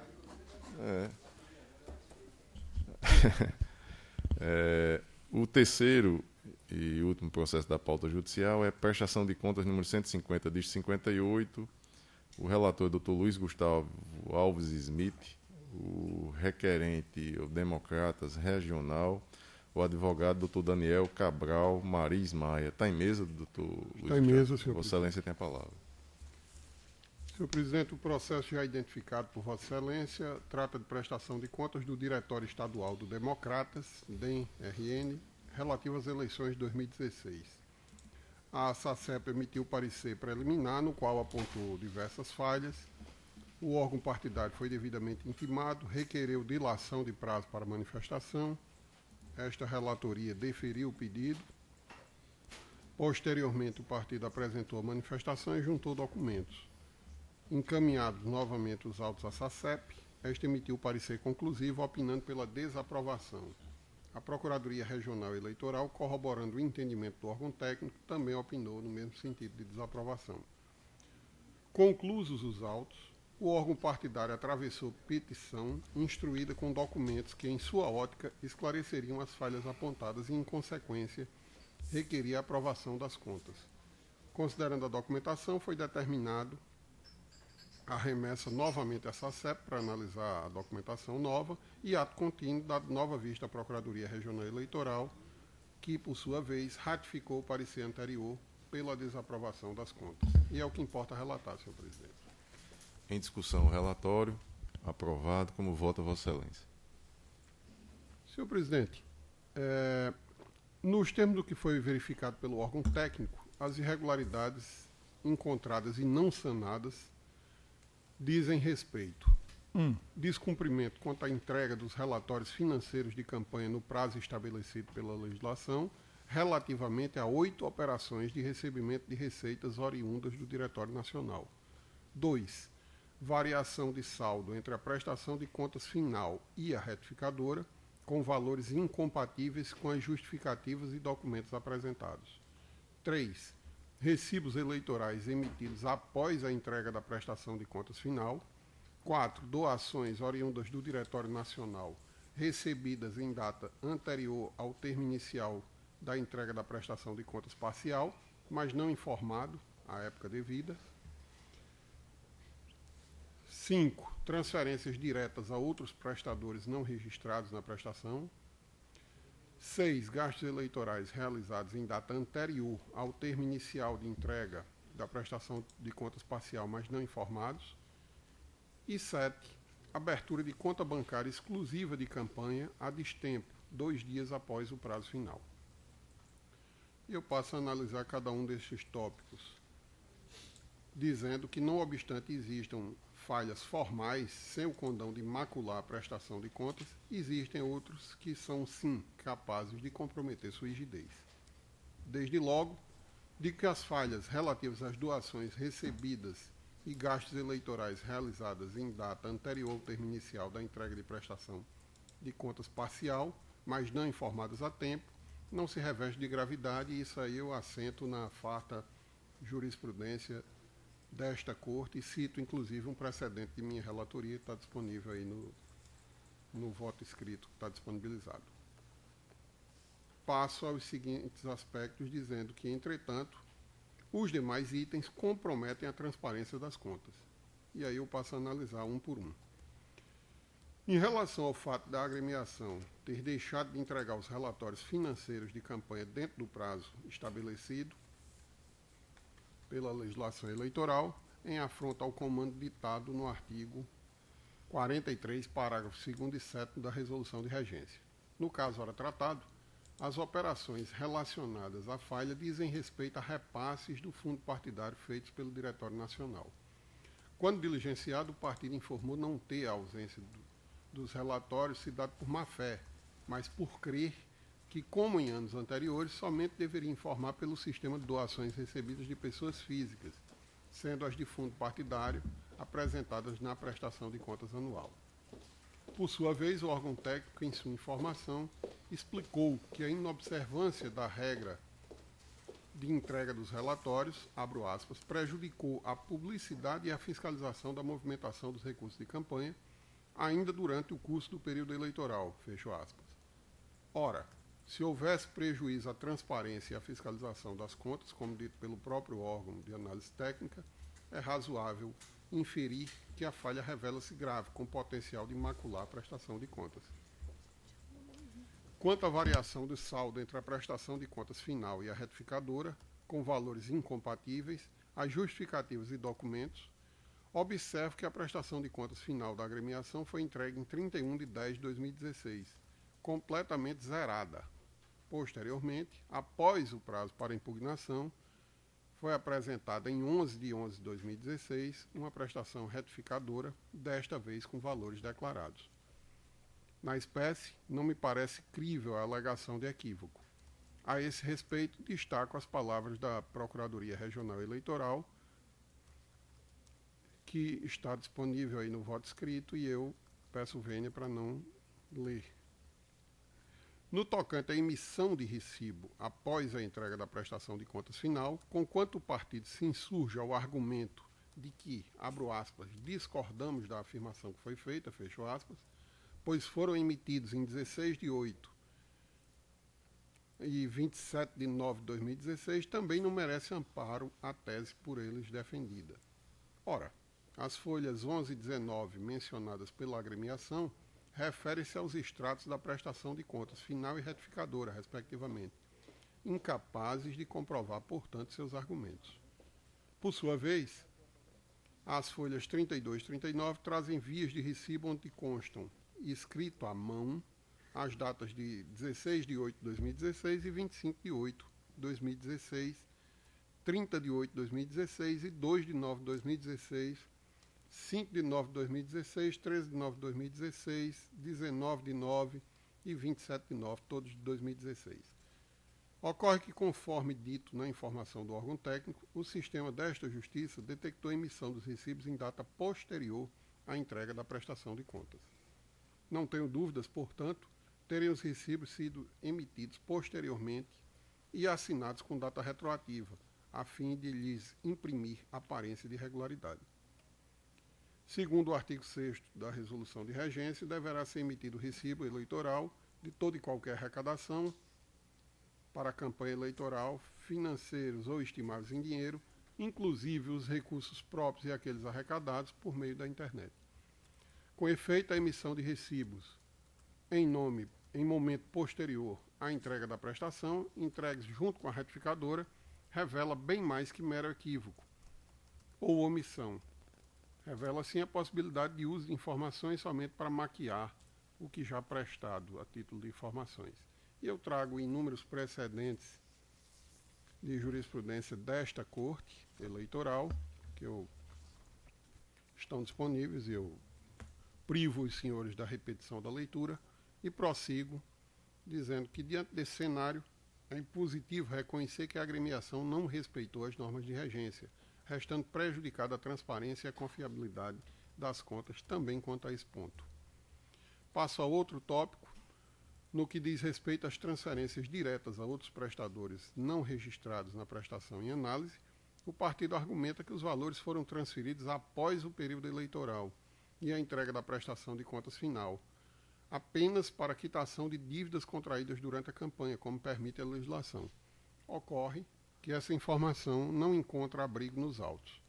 Primeiro, porque as transferências não declaradas ocorreram entre o período de 5 de 9 de 2016 e 11 de 11 de 2016, e as prestações de contas final e retificadora foram entregues em 31 de 10 e 11 de 11 de 2016. Ou seja, as duas últimas transferências registradas, em data de 11 de novembro de 2016, ocorreram no dia da entrega da prestação de contas retificadora, sendo, portanto, plenamente possível que todas elas contassem, quer na prestação de contas final, quer na retificadora.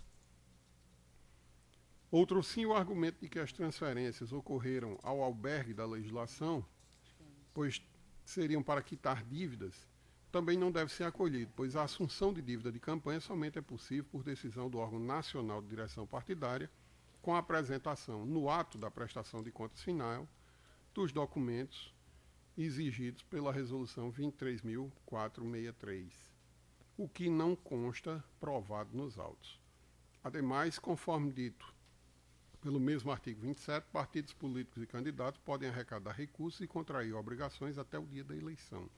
Após esse prazo, é permitida a arrecadação de recursos exclusivamente para quitação de despesa já contraída e não paga até o dia da eleição, os quais deverão estar integralmente quitados até o prazo de entrega da prestação de contas, o que certamente também não foi o caso dos autos. Diante disso, imperioso reconhecer que as transferências não declaradas a essa justiça, nos moldes mencionados, teve o condão de macular a transparência das contas, impedindo sua fiscalização. Finalmente, quanto à abertura de conta bancária exclusiva de campanha a destempo, o que foi feito 2 dias após o prazo final, é manifesto o prejuízo à análise das contas, pois é impossível aferir se nesses 2 dias a movimentação financeira de campanha da agremiação que passou completamente à margem da fiscalização. Por fim, importa mencionar que, independente do quantum financeiro que representam as falhas diante de sua natureza, não se mostra razoável aprovar as contas nessas condições, ainda com ressalvas. Há entre os vícios apontados aqueles que impedem por completo a fiscalização das contas, razão pela qual não há sequer como aferir um valor absoluto para representá-los. Com tais considerações, eu entendo que as falhas encontradas comprometem a regularidade e a rigidez das contas prestadas, impedindo a transparência de sua análise, e encaminho meu voto no sentido de sua desaprovação e, consequentemente, deve ser observada a penalidade prevista no artigo 68, parágrafos 3º e 5º da mesma norma. Quanto à dosimetria dessa penalidade, qual seja a suspensão das cotas do fundo partidário, de repasse, parece razoável, no meu sentir, a fixação no prazo de 6 meses, haja vista a verificação de irregularidades graves e insanáveis. E nesses fundamentos eu voto pela desaprovação das contas e encaminho a minha proposta no sentido de suspensão do repasse das cotas do fundo partidário pelo período de 6 meses. E é como eu voto, senhor presidente. Perfeito, doutor Vladimir Capistrano. Senhor presidente, o relator aponta 7 inconsistências na prestação de contas que levaram a esse juízo de desaprovação.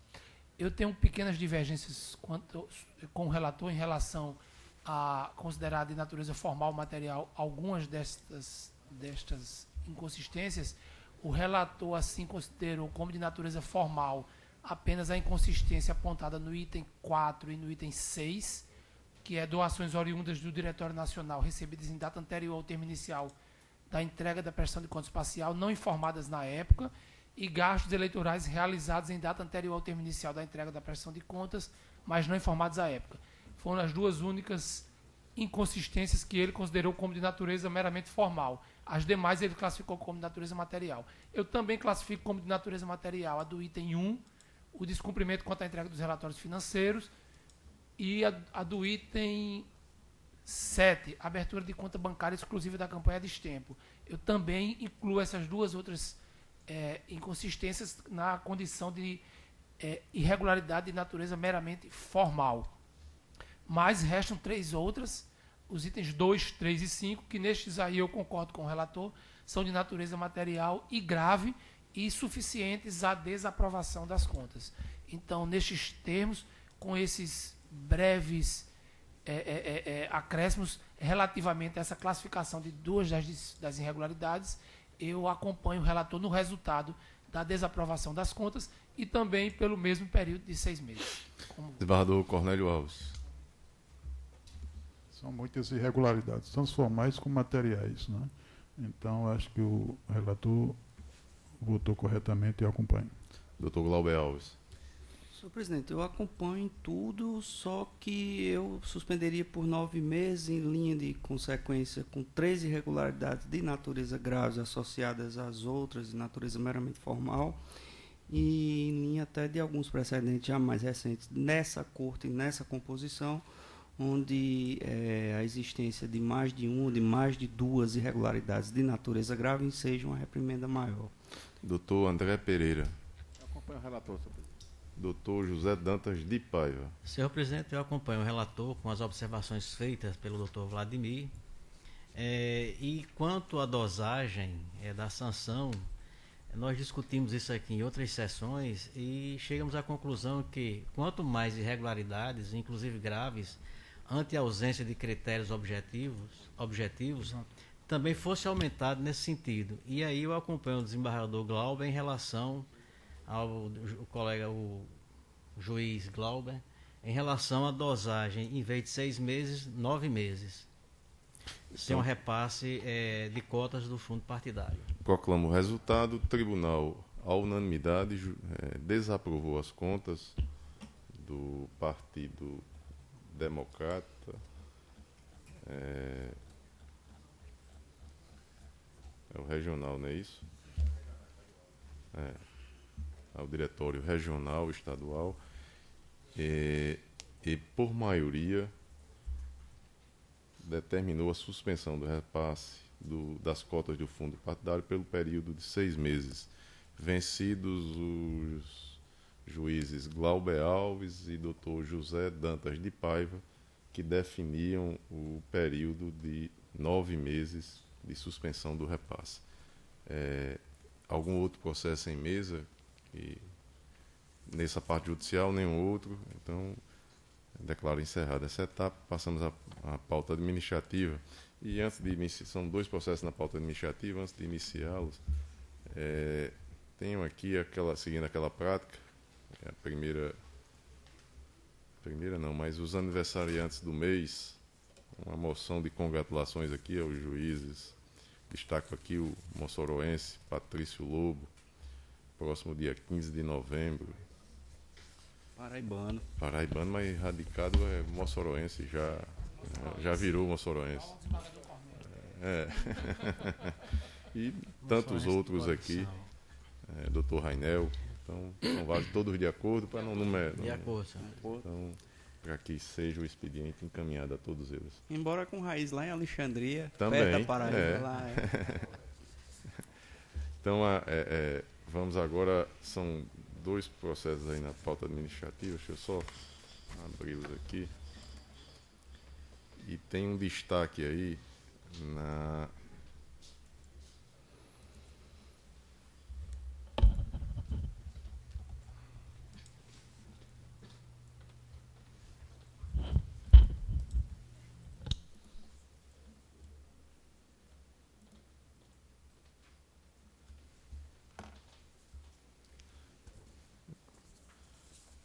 aqui, mas vamos fazer de modo físico aqui. A resolução 49 fixa data e aprova as instruções para a realização de novas eleições para os cargos de prefeito e vice-prefeito no município de Alto do Rodrigues.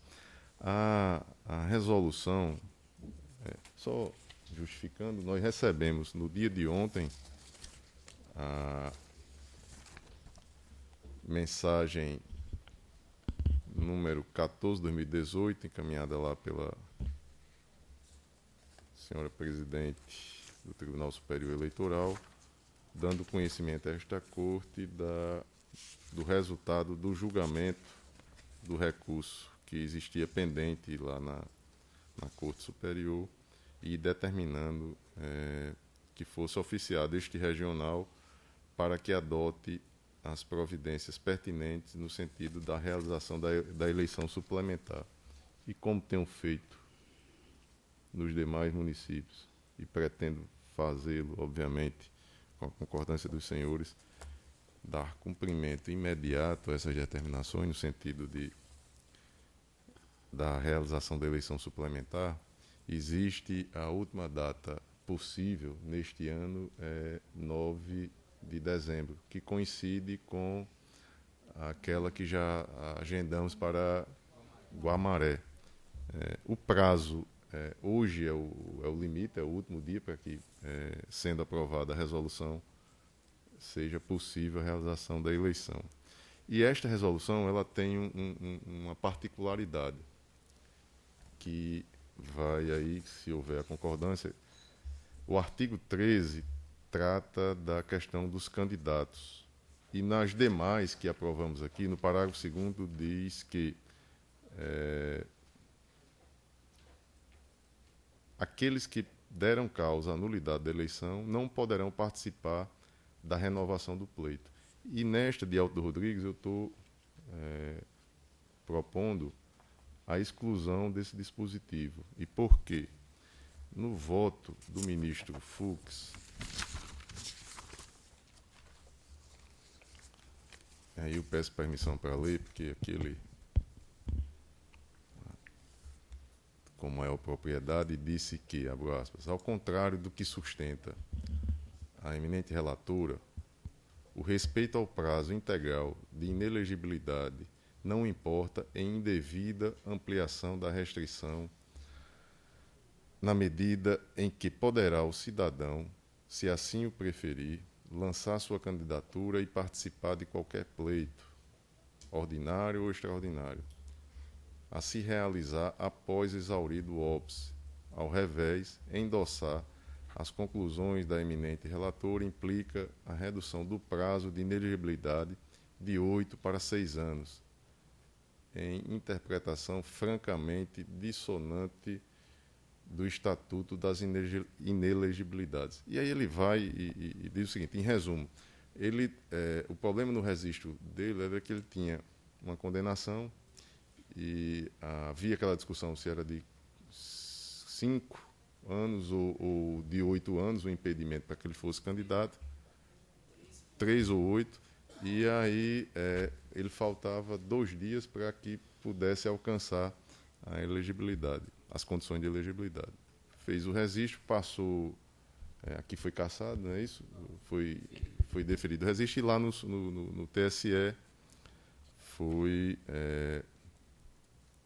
dado provimento ao recurso, mas disse o ministro Fux que ele manteria a possibilidade de se candidatar na eleição suplementar.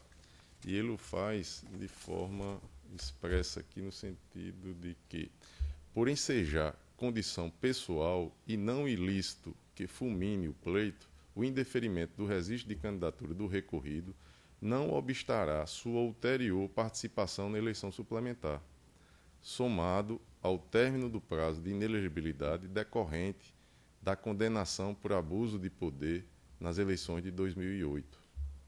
A uma, porque referida conclusão é feita em tese, revela-se perfeitamente possível que sobrevenham novas hipóteses de inelegibilidade ou não preenchimento de condições de elegibilidade que inviabilizem a candidatura do recorrido quando da formalização de seu registro no pleito suplementar. Há duas, porque o êxito do recorrido neste pleito não significa necessariamente nova vitória na renovação da eleição. Isso porque a ministra Luciana Lossi, ela defendia a possibilidade do registro, né? E aí o ministro, dizendo ela que faltavam apenas 2 dias no momento do registro para que ele tivesse as condições e que ele, numa eleição suplementar, seria eleito. Então, o ministro Fux desconstitui esse raciocínio, dizendo que, embora ele tenha as condições para disputar na eleição suplementar, não significa que ele sairá vencedor e nem mesmo que novas condições de elegibilidade não sejam por ele atendidas. Então, a minha sugestão que difere, além das datas, obviamente, das demais resoluções, é com relação à supressão aqui do parágrafo 2º do artigo 13, que não teríamos esse parágrafo 2º, só um parágrafo único. E aí eu peço a opinião do Ministério Público. Favorável à alteração.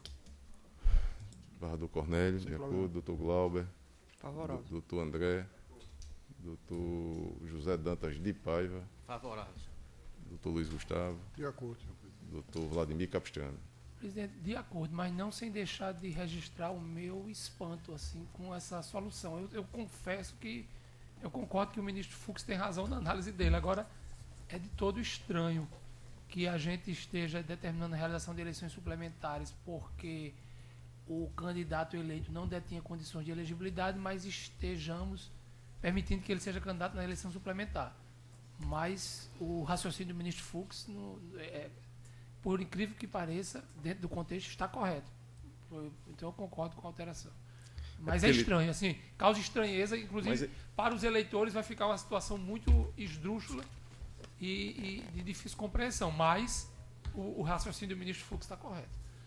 O eleitor não entende isso, não. É totalmente estranho, mas a solução do ministro causa muita estranheza, a solução engendrada, mas está correta, infelizmente. Infelizmente, eu tenho que dizer o infelizmente e até realçá-lo. Ele diz aqui que não decorre de ilícito. A questão da sanção, ele já... Mas tudo bem, só registrando a minha estranheza. Então, aprovada a unanimidade, e aí a eleição agendada para o dia 9 de dezembro. A outra trata de uma... Deixa eu ver aqui, de uma mudança na resolução de Guamaré, da eleição de Guamaré. Está com ela aí. Essa aqui é de Arthur Rodrigues. 48 é do Guamaré. A de Guamaré. Alteração na resolução 45. Que é somente aqui uma retificação por sugestão da chefe de cartório lá, da zona eleitoral, de uma mudança no prazo aí, antecipando a prestação de contas. E aí eu peço a opinião do Ministério Público. Favorável, não me oponho não. Todos de acordo? De acordo. Então, aprovada a unanimidade. E aí, não havendo nenhum outro processo, às 15h43, declaro encerrada a presente sessão.